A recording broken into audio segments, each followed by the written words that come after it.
Welcome to the speaker series on a shot glass of recovery. Yeah. You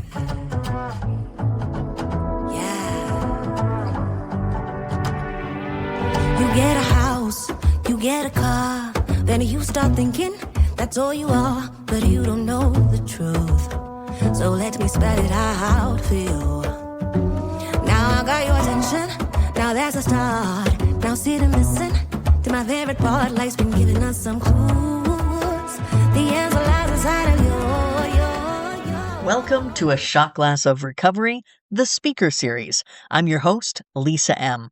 This is where we share powerful, real stories from the speakers of AA Solution Seekers Toronto, my home group.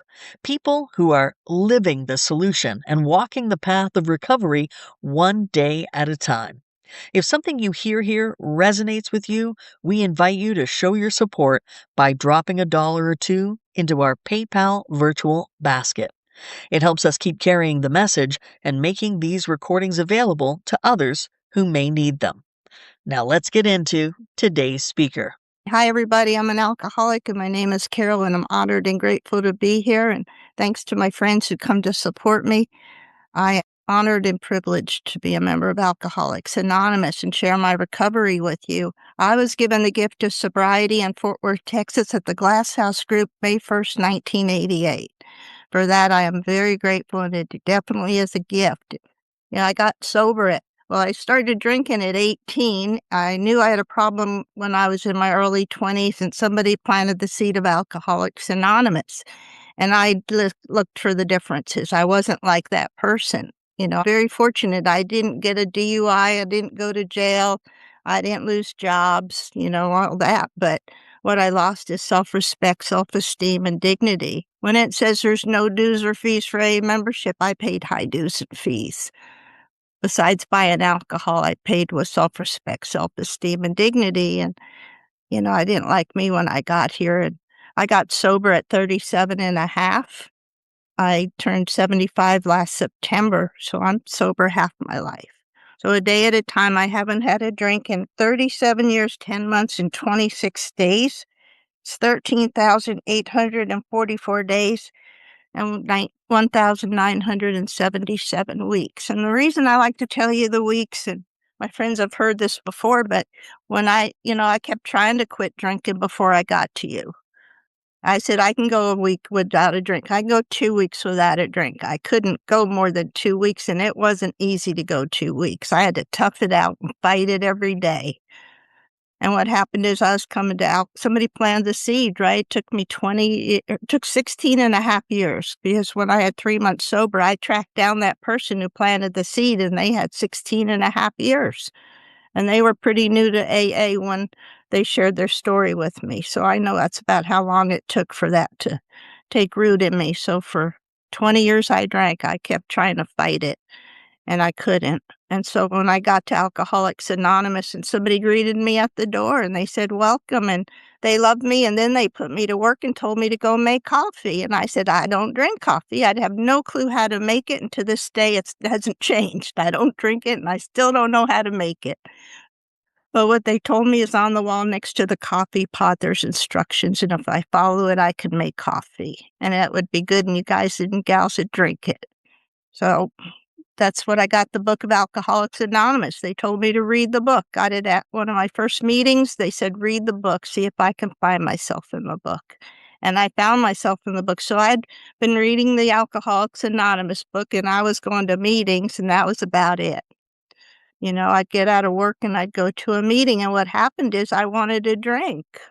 I was at a meeting, I started crying because I had all those feelings, and I had the shame and the guilt and the remorse and the fear and all those things, and what do I do with it? I'm not drinking to not feel it. And I was leaving the building, and I was walking down the hall to the front door, and a guy named John saw me leaving, and he asked where I was going. I told him, I'm going to go drink. I don't like this feeling. And John said he had 2.5 years, drank again, just got back. He told me it is not better out there. He told me if I leave the building and I go drink, I might not ever make it back. That maybe I'll drive drunk and kill somebody or me. Maybe I'll get a DUI and go to jail. He said, just go back in the meeting and talk to those ladies. And for some reason, I listened to them, and I did. And I went in that meeting afterwards. The ladies, they saw me crying, and they said, "What's happening?" And I told them how I felt, and I told them some of the things that happened that shouldn't happen to little children, and I told them what happened when I drank.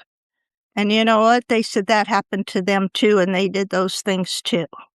And they talk about the 9-step promises a lot, but we don't hear people talk about the 5th-step promises very much, or the 10th-step. Every step has promises. There's also promises, I call them negative promises, like alcohol's a subtle foe, to drink is to die, right?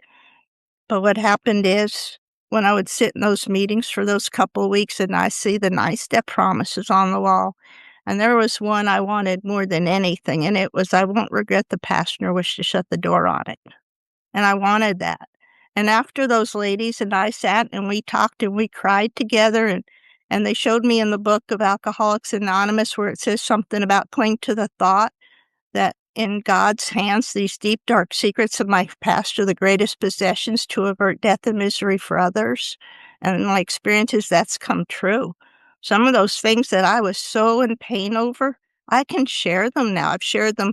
I don't quite share them from a podium, sometimes at a women's meeting in a little more detail than a mixed meeting, but I've shared it with people and it doesn't hurt anymore like it did. They told me I was right in the middle of that pain and I can walk through to freedom, or I could stay in the pain and drink. And one of my friends, she sent me an Australian big book of last year maybe, and it's the same as ours. It has different stories. It has 5, but it's green and yellow.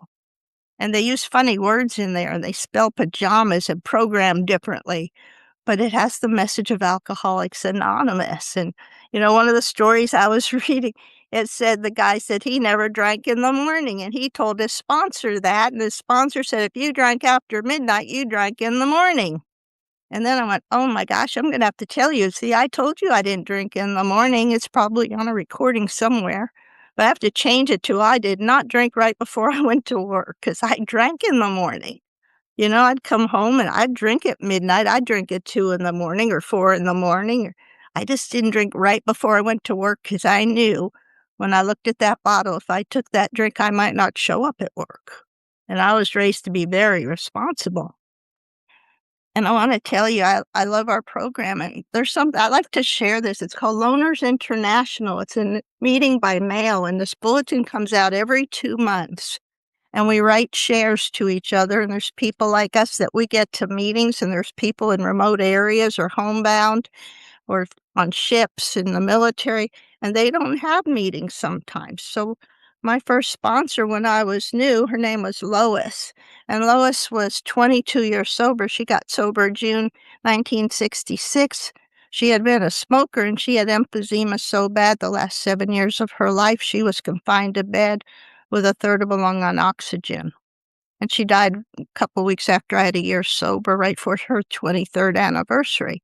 And she told me when I was new, I met her the end of my first month of sobriety, because somebody said there's a lady that needs a meeting to her house. She can't get out of bed. And I got her phone number and I met her. And in the first couple of days, she got me through the steps right away and got me into the program of Alcoholics Anonymous right away. The Glass House, we had steps and traditions and meetings, and they did that stuff. And every Thursday we had a step study, and Friday and Saturday we had speakers, and they had me doing things like making coffee and setting up chairs and looking for women more scared than me. And when I sat in the back of the room, they told me to sit up in the front row. And there was a whole group of us that came in around the same time, and they saved seats in the front row for us. And we had to empty ashtrays and do all that stuff. And some of us, it's hard to believe, but some of us actually got sober when there was no cell phone and no internet. And we had cassette tapes and pay phones and party lines and all that kind of stuff. And we actually wrote letters and put stamps on them and mailed them.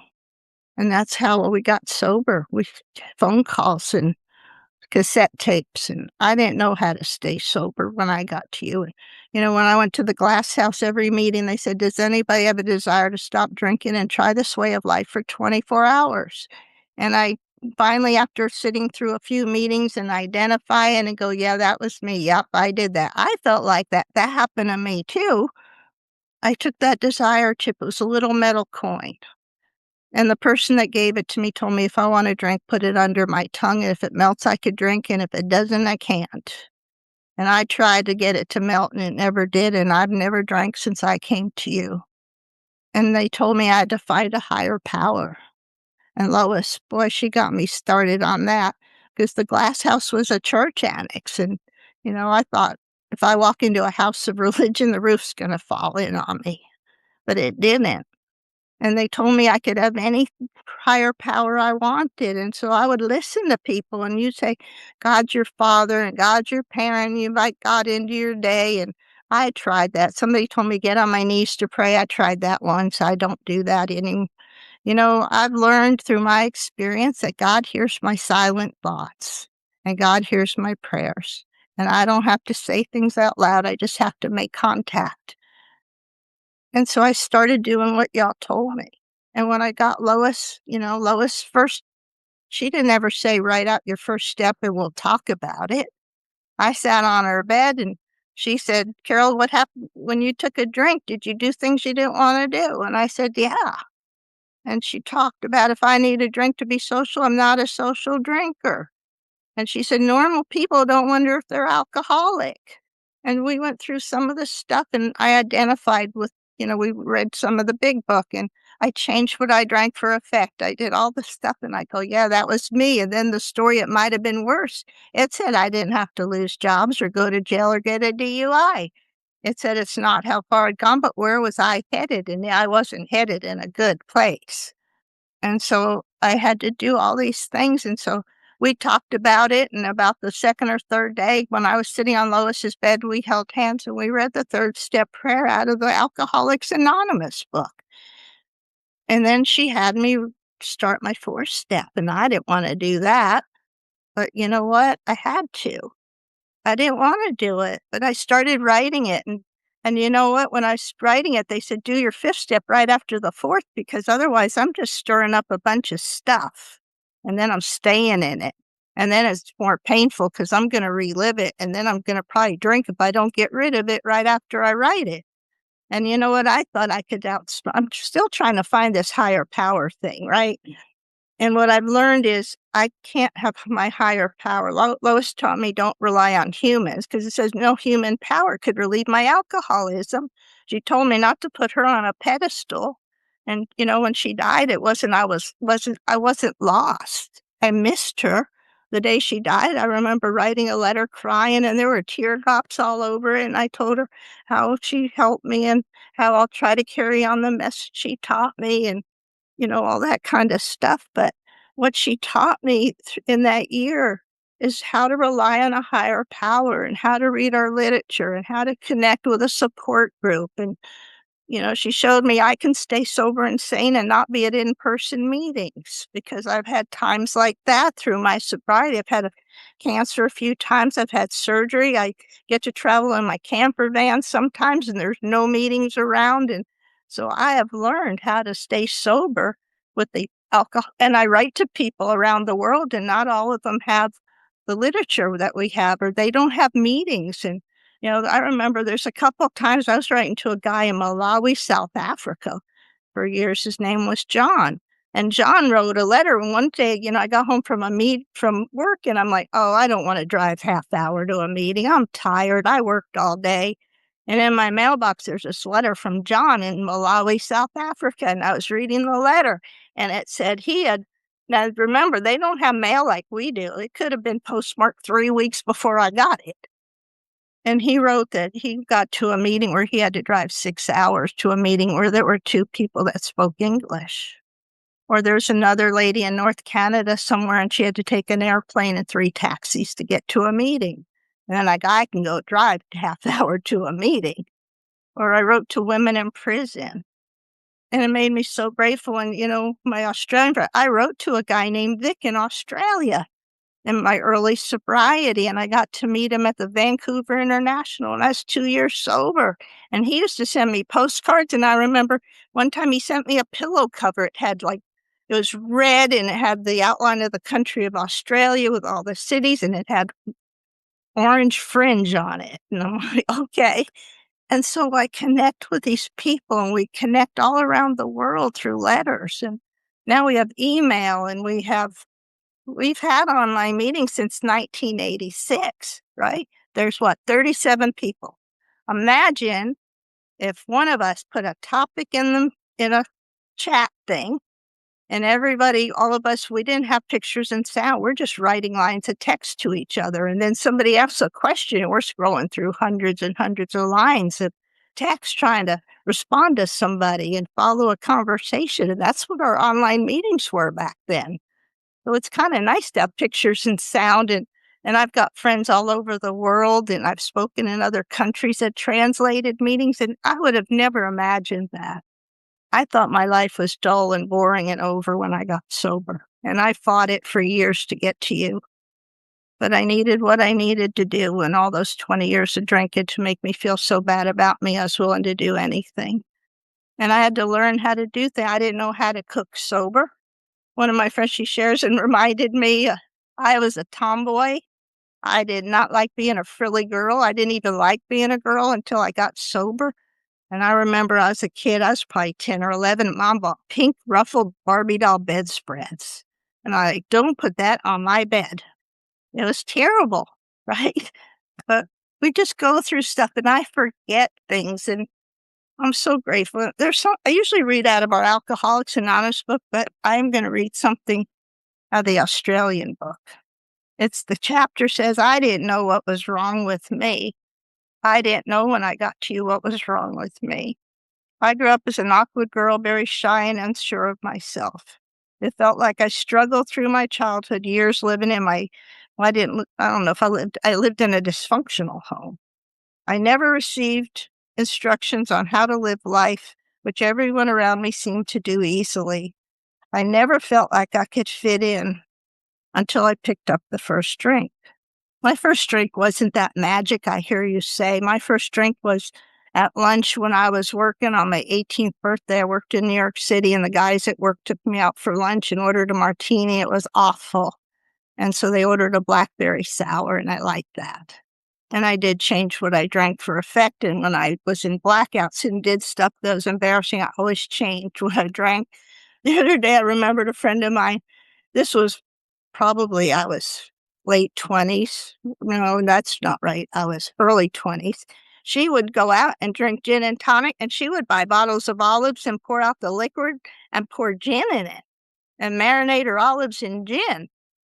But you know what? I remember I was 30 and went to the Kentucky Derby, and I knew they wouldn't let us bring alcohol. And you know what we did?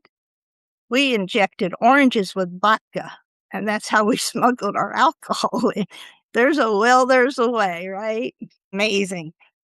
And then this book, it says, I couldn't put it into words the loneliness I felt when I was not drinking, how awkward and stupid I was, how I was worth nothing and was going to amount to nothing.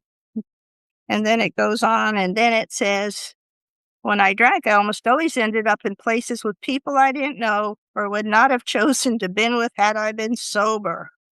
Many times I prayed to God not for help, but to end my life, I lost what dignity, self-respect, and self-esteem I once had. And it goes on, I didn't drink daily, weekly, around the clock. And it goes on, and see, I identify with these people.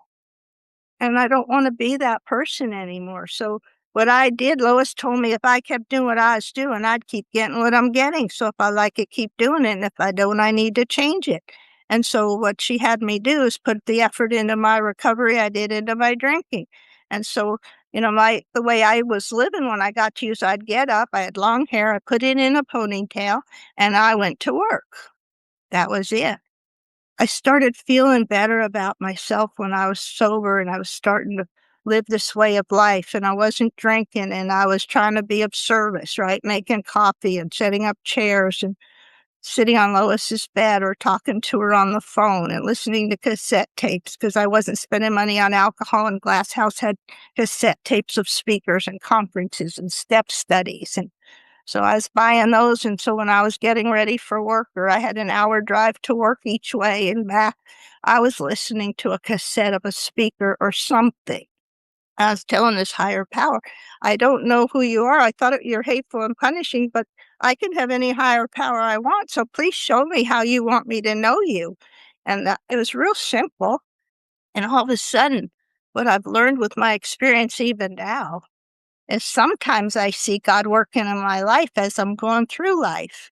But sometimes it was looking back, like that guy John stopping me. That was a looking back. I didn't see it right away. I didn't see it in little ways at first. There was a cassette. There's a guy that was very important in my early sobriety. He's passed away. His name was David A. from Dallas. And before I met him in person, I was listening to lots of recordings, but one of them was his. And he said his mother told him, if you ever turn your back on AA, you're turning your back on God, because the Alcoholics Anonymous people loved you when nobody else did.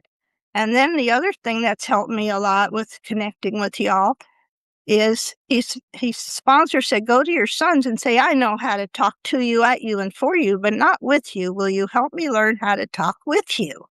And that made a difference.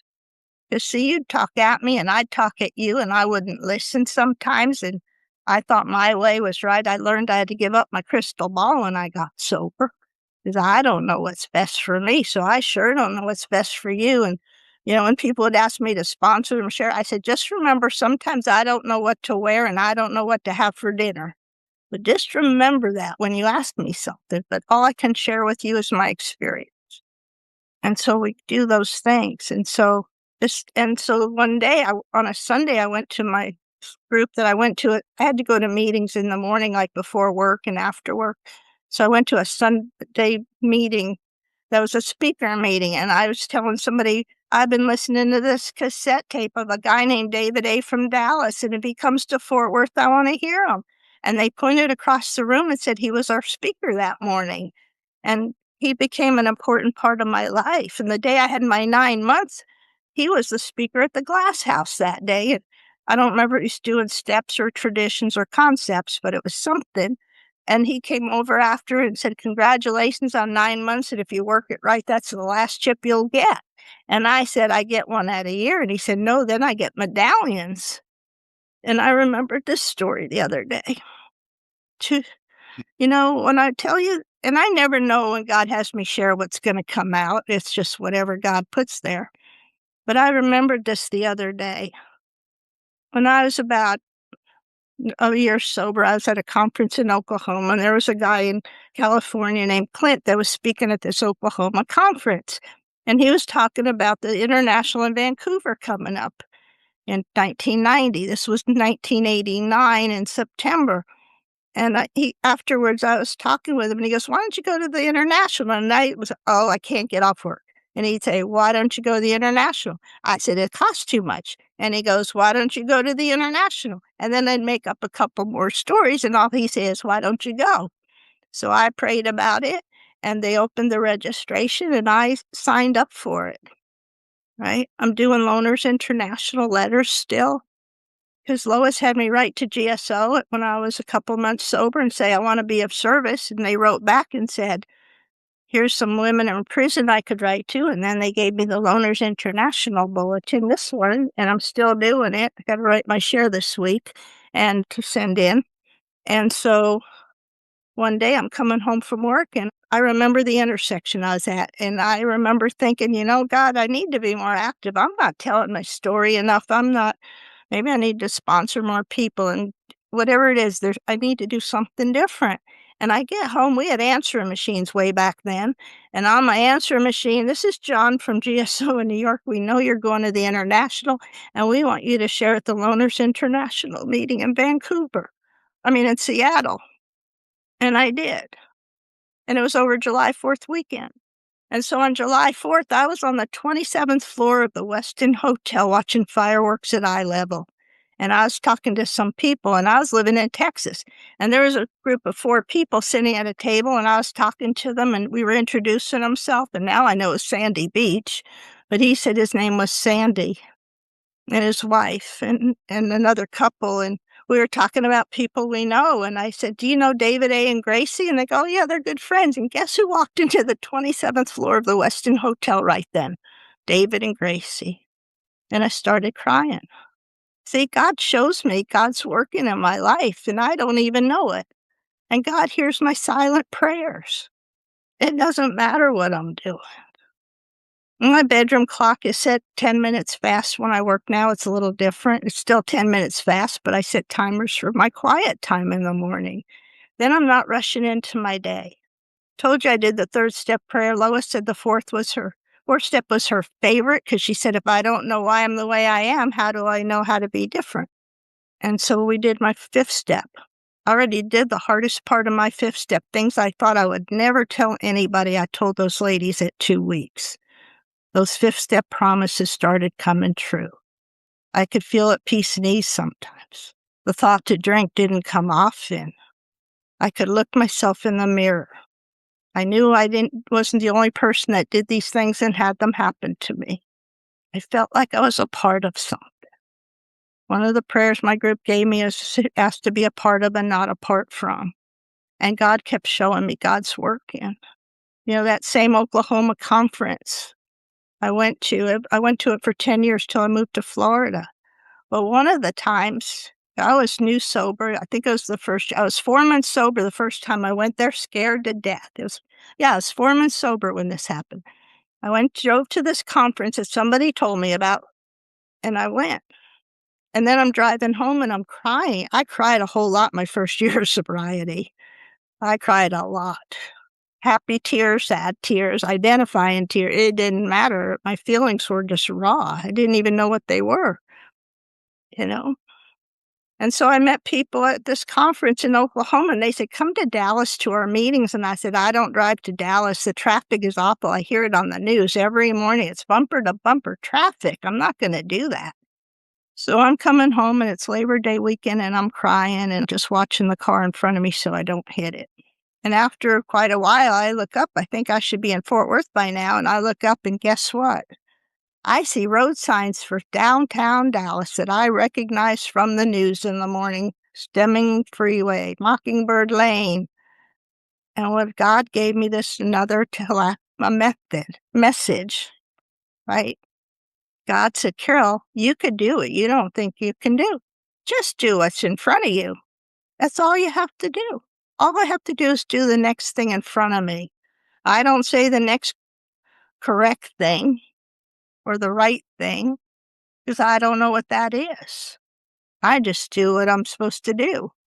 You know, when I was new, there's days I didn't know what to do. I'd call Lois and she'd say, do you have dishes in the sink? I go, yeah. She goes, do you have laundry to do? I said, yeah. She goes, when's the last time you dusted your furniture? I said, I don't remember. She goes, go do those. I go, what does that have to do with staying sober? But something it does. It made me have self-esteem and self-respect, and I felt better. And right now, if you looked at my apartment, it's a mess because I do a lot of crafts, and I'm in a little place, and that's another whole God story. I'm not even supposed to be alive now, but God says, time for me to still be here, so it's okay. And I find things to do, and I find different ways to be of service. And so I did my 4th step, and then I did my 5th step with Lois. And then I had no more secrets. I had no knot in my gut. And we got to see a pattern. You know, we did my 4th step through the big book, but we also used the little red book, which is an interpretation of the big book. And I got to see a pattern because she had me write a page as part of my 4th step, like fear, resentment, intolerance, impatience, self-pity, you know. And I had to write in a general way because that's what it says and how it works, in a general way.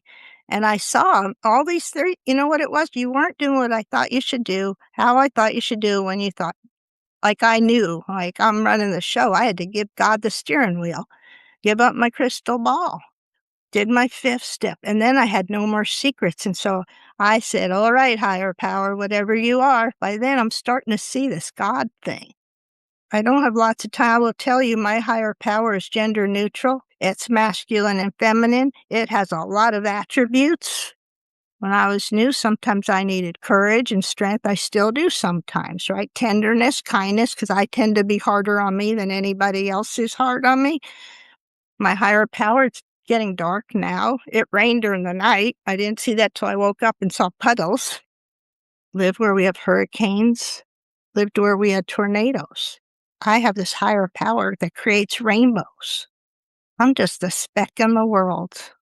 And I just have to remember I'm not a big part. Lois would say, when I would call her with something, if I whined, she would say, Carol, stand up, take 2 steps, say, thank you, God, that I can walk, talk, and breathe at the same time, because she couldn't do that. She couldn't even get out of bed. What she had me do in my early sobriety is still what I do now. She told me when I wake up and open my eyes, I make contact with that higher power, and I need to do a 3rd step prayer. For years, I read it out of our Alcoholics Anonymous book. Now we have like Everything AA app, and I can listen to it and say it, or I make up my own prayers a lot. And I had to do this minimum of 3 times a day, morning, noon, or sometime in the day, and at night before I went to bed. I had to do a 3rd step prayer. All day I had to make, she taught me, like, every time I took an action, every time I made a phone call, the prayer was something to the effect of, God, if it be your will, which went before every prayer. God, if it be your will, please let this conversation go the way you want it to. Please let whatever go the way you want it to. Now I've gotten to where I say, okay, God, however this goes, whatever it is, I'm going to have a lesson and an experience to grow through to share with somebody else someday, because that's what it's about. I don't think about drinking and not drinking. It's just about having life experiences. And, when people call me and they share something that's happening, I go, did you think to drink through this? And most of the time, if they're in the program of Alcoholics Anonymous, the answer is no. And that's the important part. I don't want to miss that. So Lois and then I do a 7-step prayer, and I used to read it out of the big book, but now I changed it years ago, because my 7th step is basically, God, take all of me today and give me back what you want me to have. I took out good or bad, right, wrong, always, never, and should out of my vocabulary. I should have done this, or I should have said that, or I don't do that anymore. Because, see, I ask this higher power. I have no idea. And people that there's some of them here that have heard me share, my talk is never the same. Parts of it might be, but it's never the same, because I never know what God's going to have me share. It feels very emotional today. Tomorrow's the anniversary of my dad's passing. And it's okay. I was all right with my parents when they both died, and I was there for them. And it wasn't an easy childhood. I grew up with parents I couldn't trust. They lied to me. They took money from me, a lot of stuff. But I was okay with them. We were okay with each other. I took care of them near the end. And I'm grateful for that. I was sitting by my mom when she passed, and it was okay. And I miss Lois a lot, and she's still there. She loves the international convention. She shows up at them and lets me know she's there. I'll tell you a story. Dr. Bob's son, Smitty, and his wife, Betty, were friends of mine. In 2000, I was at the International in Minneapolis, and I had 2 rooms at the 2 different hotels, and I gave one up, and I didn't know which one, but I picked one and gave it up and thought I should have kept that one and given the other one, right? Because that's just how my mind works. And I knew Smitty was talking one day, and I got there really, really early, and I sat center 3rd row, and I always bring a new big book of Alcoholics Anonymous to each conference, and only people there, and I'm shy and I'm introverted, and so I pass this big book around with pens and let people sign it, and then I put a little sticker on their name tag as a thank you. And so I was walking around for like an hour and a half getting the book signed and talking to people, and so there was like nobody in the first probably 20 rows when I got there. And I put my backpack on a seat, and I go back to the sit down when the meetings get ready to start, and I sit down and I look next to me and I said, Jean, and she said, Carol, and it was Lois's sister, who was like 25 years sober, sitting right next to me out of all these thousands of seats. And we got talking. I said, what hotel are you at? And she told me, and I said, me too. What's your room number? She was across the hall from me at that same hotel. She also did something like that in Seattle. She came to the meeting I shared at in Seattle. We didn't plan it. She just happened to be on the tram going to the convention center that I was going to. And after my share, she says, I'll see you at the Kingdom later. I said, okay. Now we're standing there. There's thousands of people. And I turn around and she's standing next to me. How does God do that? I don't know. And I don't try to figure it out. The rest of what Lois had me do is beside the 3rd and 7th step every morning, she had me learn what's on page 68 to 71. And I had to ask God, and it's not about sex. It talks about it, but she said, I have to ask this higher power to set my ideals in every area of my life. Because if I know how I want to live, if I know the kind of person I want to be, she said, when I have to take action and make decisions, are they in accordance with that? And ideals change. My first ideal was I don't want to sleep with guys just to do that anymore. That sounds really silly now, but that's what it was when I got sober.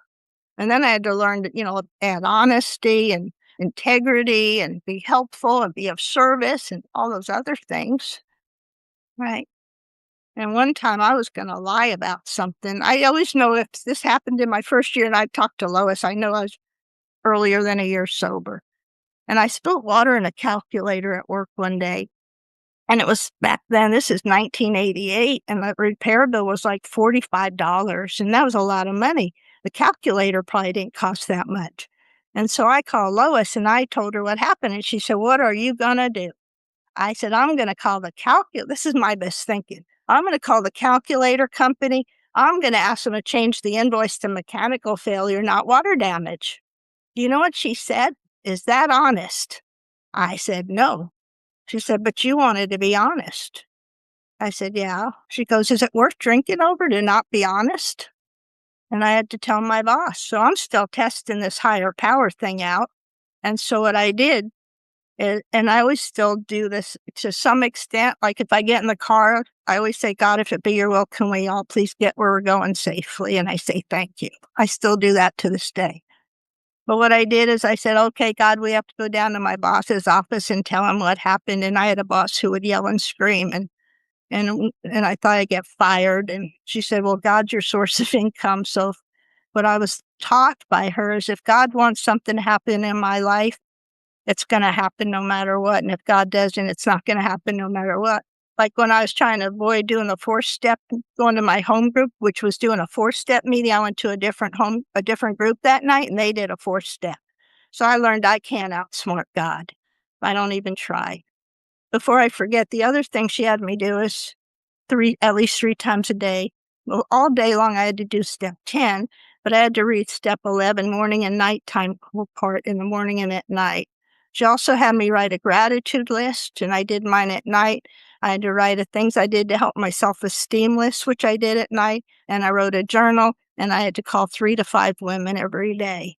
And between that and going to meetings, man, it was a long day, and I'm listening to cassette tapes all the time, so I wouldn't be thinking about drinking, and I had to think of alcohol as a poison, and, we talk about the holidays like Thanksgiving and stuff, but I had Memorial Day and July 4th and Labor Day, and those are holidays to drink too. And I had to think that, and she said, just carry a drink with you all the time. Nobody cares what you're drinking, Carol. Just have something in your hand. And so that's what I've learned to do. I did my amends. I did, 6 and 7, what I've learned is I don't know what's good or bad. That's why I take the words out. I've had cancer. I've had surgery. I deal with chronic pain from having a lot of surgeries. And I've, not even supposed to be here according to my doctor, but I'm still here according to God. And that's okay too. And so I don't know what's right or wrong, good or bad. They're just lessons and experiences I have to grow through to share with somebody. And, I heard a lady, she passed away, but she talked about mooring lines, like an ocean liner has mooring lines holding it parallel to the dock. And when she would share, like if she, all of a sudden these things, that subtle thought says, I don't need to be of service. I don't need to read my big book. I don't need to pray. I don't need to. Well, I'm not making those connections. At Glass House, they called it the 5 Alive. And on the back of that little silver coin they gave me when I got sober, It had number 1, 2, 3, 4, 5, and it had pray in the morning and pray at night and get a sponsor and read the book and make phone calls. And, one of my friends talked to me. I just got off a cruise about a month ago, and I took pictures. There are big mooring lines, ropes holding that ship to the dock. And I know if any of them are there, I've got my mooring lines connected to you. They change depending on what's happening, like going to in-person meetings like we didn't for COVID, but I went to online meetings a lot. I still do a lot of online meetings. Sometimes I needed a 12-step program because I went to too many online meetings because I don't want anything else to do. But, it's okay. But anyway, back to that story so I said, all right, God, we're going to go down to my boss's office, and you're going to sit on the seat in the car, and I'm going to sit on your lap, and you're putting your hands on the steering wheel. I'm putting my hands on yours. And when we get down to my boss's office, God, you're going to sit on the chair in front of his desk, and I'm going to sit on your lap, and you're putting your arms around me and keeping me safe. And that's what we did. And then I handed my boss the invoice, and I offered to pay for it. And you know what? He didn't yell and scream, which is what I thought would happen. He just told me to be more careful. He'd pay the invoice. And okay. And I went home that night. I called Lois because we don't have cell phones back then. And she said, when I told her what happened, she said, how do you feel? I said, feels good. She said, do you know what you feel? And I said, no. And she said it was self-respect and self-esteem because I took an action, right? A couple weeks later, my boss calls me down to his office again. I go, okay, God, we're going down to see my boss again. We did the whole thing again, and he gave me a raise because he admired my honesty. I lost sales tickets. I did the accounting for this clothing store. One day I misplaced all the sales tickets. It was scary to go tell the store manager. He had to recreate the whole day before because I lost the tickets in my office somewhere. Right? Prayed about it. They did about 2 or 3 weeks later, I found those misplaced tickets. I went down to the store manager and I told him and I gave them to him. And do you know, for a few years, he kept telling me, I can't believe you really told me that you found, But that's what this program, they taught me that a loving higher power expresses itself through me and are my words, actions, and deeds reflecting that. Right? I think they are. So I do what I was doing. I did amends within, I got sober May 1st. I met Lois probably the end of May. We got into the steps right away. By the end of September, I was finishing the last of my amends that I knew of at that time. That's how we did it. That's how Dr. Bob did it. She always followed Dr. Bob. She was a big part, and he got through them. That's what they did in the early days. They didn't have a book of instruction called Alcoholics Anonymous for 4 years. People think you have to have time to do 12-step calls. We don't. Bill had 5.5 months or 4.5 months when he went and talked to Dr. Bob, and Dr. Bob had about, 16 days when they went and talked to Bill Dotson. And then they had a guy named Ernie, and Ernie only had a couple of days when they 12-step Bill D. It can be a message no matter what. And I'm being recorded, so I didn't say my last name, but my number's on the screen. Anybody can contact me when I share, and I'm not recorded or at my home group. My whole name is said because I grew up where we had paper phone books, and you could not find Carol L. in a phone book, right? Or on a phone list if there were a bunch of Carols. How do you know which one? I remember one day out of my 3 to 5 women I had to call, I had a phone book, and it was only women, and it was an alphabetical order first name. And I picked the K's one day, and I called some random lady, and I said, how are you doing today? And she said, not good. I just got home. I had a miscarriage and haven't talked to anybody. See, I never know when I take an action what God's going to do with it. Right? I have an old camper van, and I have so many God stories from that. But there's, one of the last ones I had, I was in South Carolina at a campground, and I got there on a Thursday, and on Friday I shared at a conference online, and Saturday morning I opened the back door and I smelled gasoline. And I said, that is not good. They weren't doing any maintenance anywhere. And I said, oh, I bet I know what this is. And I looked under my camper, and the fuel line from my generator to my gas tank, which is what the generator runs, was dripping gasoline. That happened in Albuquerque at a balloon fiesta I volunteered at, and somebody fixed it for me at the campground. So I called my fire chief friend. I said, I don't think I need to be driving to get this fixed with leaking gasoline. He said, no, that would not be good for you to do. So I said, okay, God, let's see what you do with this one. And so I go out and I'm walking around the campground and I saw a man and a woman outside their RV. And I went over and I told him what happened and what I thought it was. And he came over and he goes, yep, that's it. He goes, let's go talk to this guy over at this other campsite because he had some work to. Well, to make the story shorter, we went over. The guy knew somebody that's a mobile RV guy. I called him. He called me back. An hour and a half later, he came. He fixed it. I had the parts and I didn't have to drive. Another story I'll tell you there's so many stories, but God's never stranded. Where God guides, God provides, is what I've learned. Just a quick reminder to subscribe, like, or follow if you like the show on any of your favorite listening platforms. If you like the speakers and other content on the podcast, please show us some love by leaving a review and consider making a PayPal contribution to help keep the show going at paypal.me/a shot glass of recovery. Every dollar makes a difference, and we thank you. Our speakers come from my AA home group, AA Solution Seekers.